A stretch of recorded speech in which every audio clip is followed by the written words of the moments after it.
أعوذ بالله من الشيطان الرجيم.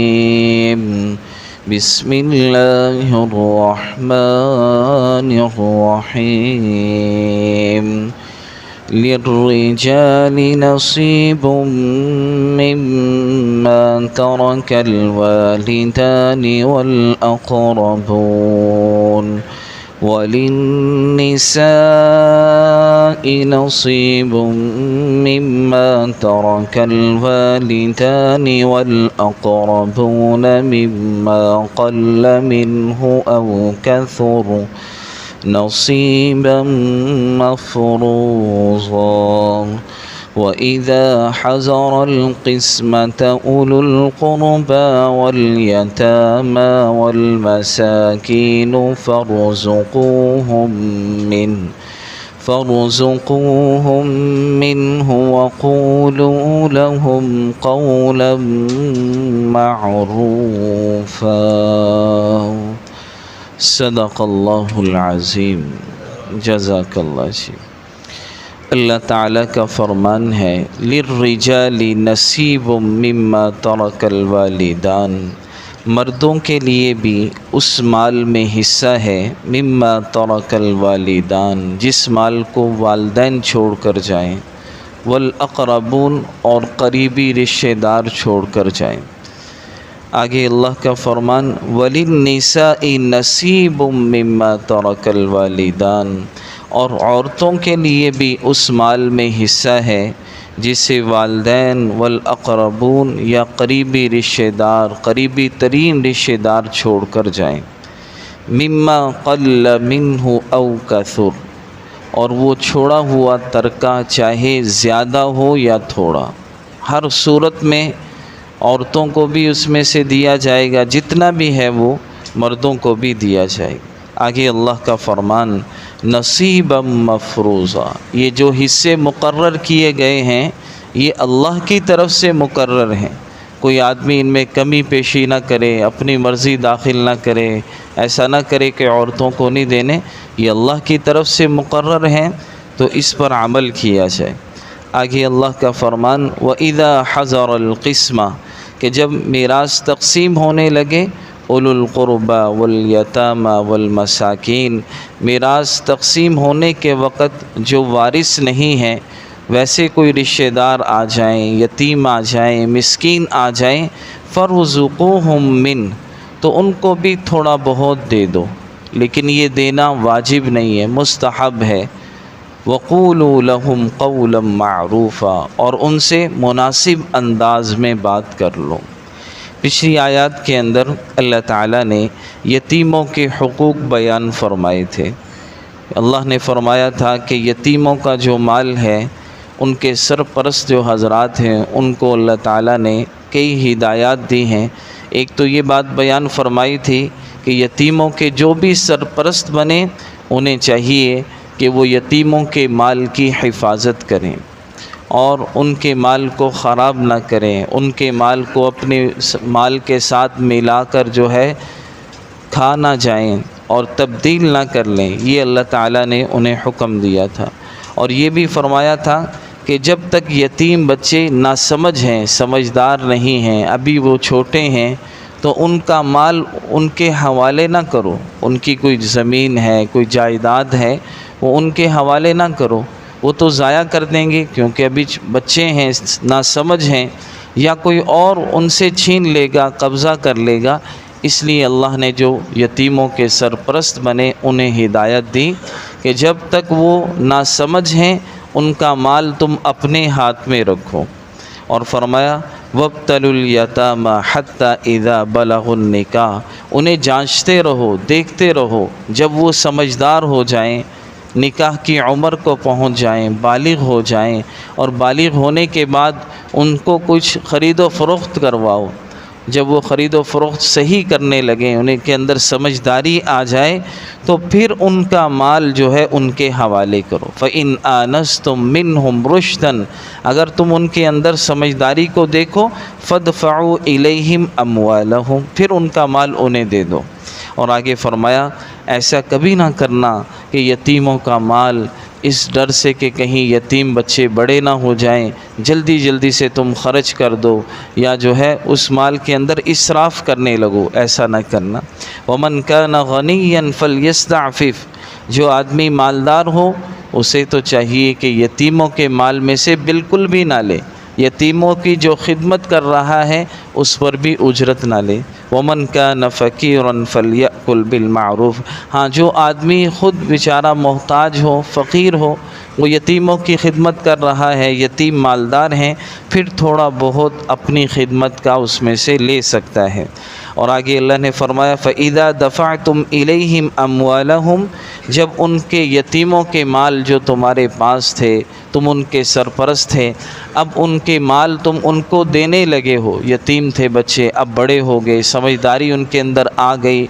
اب تم ان کا مال انہیں دینے لگے ہو، فَأَشْهِدُوا عَلَيْهِمْ، تو اس پر گواہ بنا لو کہ یہ ان کا مال تھا، یہ میرے قبضے میں تھا، اب یہ میں ان کے حوالے کر رہا ہوں۔ وَكَفَى بِاللَّهِ حَسِيبًا، باقی فرمایا حساب لینے کے لیے تو اللہ ہی کافی ہیں۔ آج کا جو سبق ہے سورہ نساء کی آیت نمبر 7 اور 8 میں اللہ تعالیٰ نے وراثت کے بارے میں بیان فرمایا اور بہت تاکید سے حکم فرمایا کہ جب بھی کوئی والدین دنیا سے فوت ہو جائیں تو اب اس والدین کے جتنے بھی بچے تھے یا بچیاں، بیٹے تھے یا بیٹیاں، سب کو وراثت میں حصہ دیا جائے گا۔ یہ نہیں جیسے آج کل کے زمانے میں بھی ہے کہ بعض بھائی ہی ساری جگہ پر قبضہ کر لیتے ہیں، بہنوں کو حصہ نہیں دیتے، تو ایسا نہیں ہے، بلکہ اللہ نے علیحدہ سے دونوں کا تذکرہ فرمایا، پوری بات بیان فرمائی، مردوں کو بھی ملے گا اور عورتوں کو بھی ملے گا۔ زمانہ جاہلیت میں وہ ایسا کرتے تھے کہ کوئی بھی جو ہے عورتوں کو حصہ نہیں دیتے تھے، بہنوں کو، بیٹیوں کو جائیداد میں، وراثت میں حصہ نہیں دیا کرتے تھے۔ کہتے تھے کہ جو عورت جو ہے گھوڑے پر سوار نہ ہو اور جو ہے جنگ کے لیے تلوار نہ پکڑے، اس کو وراثت میں ہم نے حصہ نہیں دینا۔ ایک عجیب واقعہ پیش آیا، حضور کے زمانے میں ایک صحابی تھے حضرت اوس بن ثابت رضی اللہ تعالی عنہ، ان کا انتقال ہو گیا۔ پیچھے انہوں نے اپنی ایک بیوی چھوڑی، 2 ان کی بیٹیاں تھیں، ایک بیٹا تھا، اور جو ہے بیٹا ابھی چھوٹا تھا، تو بیوی کو تو انہوں نے عورت ہونے کی وجہ سے حصہ نہیں دیا، بیٹیوں کو بھی عورت ہونے کی وجہ سے حصہ نہیں دیا، بیٹا ابھی یتیم تھا، یعنی چھوٹا تھا، بالغ نہیں تھا کہ ان کے والد کا انتقال ہو گیا، اس کو اس وجہ سے نہیں دیا کہ یہ تو ابھی بچہ ہے۔ تو ان کے جو والد تھے حضرت اوس بن ثابت، بچوں کے، اس کے سارے مال پر ان کے چچا زاد 2 بھائیوں نے قبضہ کر لیا اور سب کچھ ان سے لے لیا اور ان سے کہا کہ تم یہاں سے چلے جاؤ۔ حضرت اوس بن ثابت کی جو اہلیہ تھی، انہوں نے کہا کم از کم ان بچیوں کی ہی میری تم شادی بھی کر لو اپنے سے، تاکہ جو ہے ان بچیوں کا انتظام ہو جائے، اب میں ان کو کہاں لے کر جاؤں، سب کچھ تم نے لے لیا۔ وہ اس پر بھی تیار نہیں ہوئے، آگے کہیں اور بھی شادی نہیں کروائی۔ تو یہ حضرت اوس بن ثابت کی اہلیہ جو تھیں، یہ اللہ کے نبی کے پاس حاضر ہوں اور آپ کو ساری یہ بات بتائی کہ اس طرح حضرت اوس کا انتقال ہو گیا اور ہمارے پاس جو کچھ تھا وہ ان بچوں کے چچا زاد بھائیوں نے اس پر قبضہ کر لیا۔ تو اللہ کے نبی خاموش تھے، ابھی وراثت کے احکام آنا باقی تھے، تو اسی وقت یہ آیات نازل ہو گئی اور اللہ نے فوراً فرمایا کہ یہ جتنا مال ہے حضرت اوس بن ثابت کا، ان کی بیوی کو 8واں حصہ دے دیا جائے کیونکہ اولاد ہے، اور باقی سارا حصہ ان کے بیٹے اور بیٹیوں میں تقسیم کر دیا جائے۔ آپ نے بیوی کو 8واں حصہ دے دیا، اس باقی مال کے کل کے 4 حصے کیے، 2 حصے ان کے بیٹے کو دے دیے اور ایک حصہ کر کے باقی جو تھا وہ دونوں بیٹیوں کو دے دیا، اور ان کے چچا زاد بھائیوں کو محروم کر دیا کہ تمہارا تو وراثت پہ حصہ بنتا ہی نہیں، وہ تو ان کی اولاد بھی ہے، ان کے بیٹا بھی ہے، ان کی بیٹیاں بھی ہیں، ان کا اہلیہ بھی ہے، ان کو حصہ دیا جائے گا۔ تو اس طرح اللہ نے یہ آیات نازل فرمائی کہ لِلرِّجَالِ نَصِيبٌ مِّمَّا تَرَكَ الْوَالِدَانِ، کہ مردوں کے لیے بھی اس مال میں حصہ ہے جس کو والدین چھوڑ کر چلے جائیں، وَالْأَقْرَبُونَ، اور قریبی ترین رشتہ دار جو بھی مال چھوڑ کر جائیں اس میں مردوں کو بھی حصہ ملے گا، مردوں کو بلکہ ڈبل ملتا ہے۔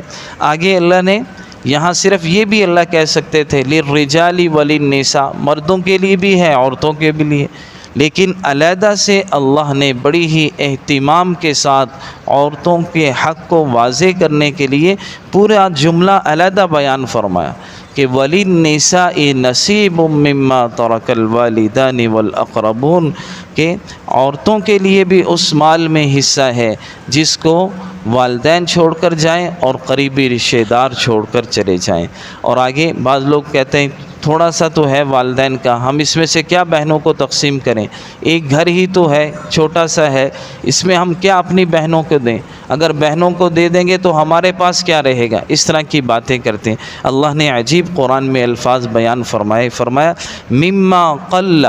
قلیل سے ہے قل کہ چاہے وہ ترکہ تھوڑا ہو، او کثر، کثیر سے ہے کثر، چاہے وہ زیادہ ہو، ہر صورت وہ ترکہ تقسیم کرنا ہے۔ گھر کے برتن بھی تقسیم ہونے چاہیے، کوئی بھی چیز ہے، تھوڑے سے پیسے ہیں، زیادہ ہیں، گھر کے برتن ہیں، استعمال کی چیزیں ہیں، وہ بھی سب تقسیم ہونی چاہیے، کوئی ایک ان پر قبضہ نہیں کر سکتا۔ اللہ کا یہ فیصلہ ہے۔ آگے فرمایا نصیبا مفروضا کہ یہ جو حصے ہیں یہ کسی اور نے مقرر نہیں کیے، یہ اللہ کی طرف سے مقرر ہیں، کسی آدمی کی کوئی اس میں مجال نہیں کہ وہ اس میں کمی کر دے یا اس کے مطابق تقسیم نہ کرے، بلکہ جب اللہ نے مقرر کیے ہیں آپ اس میں کوئی تبدیلی نہیں کر سکتے، کوئی کمی پیشی نہیں کر سکتے۔ جو اللہ نے مقرر کر دیا وہ معاملہ اسی طرح ہونا چاہیے۔ تو اس لیے بھائیو قرآن بڑی تاکید سے یہ بات کہتا ہے کہ جو بھی وراثت کے احکامات ہیں، پورا ایک رکوع آ رہا ہے، اس میں اللہ نے پورے حصے بیان فرمائے ہیں کہ بہنوں کو کتنا ملے گا، بھائیوں کو کتنا ملے گا، اگر شوہر فوت ہو جائے بیوی زندہ ہے اسے کتنا ملے گا، بیوی فوت ہو جائے شوہر زندہ ہے شوہر کو کتنا ملے گا، بچوں کو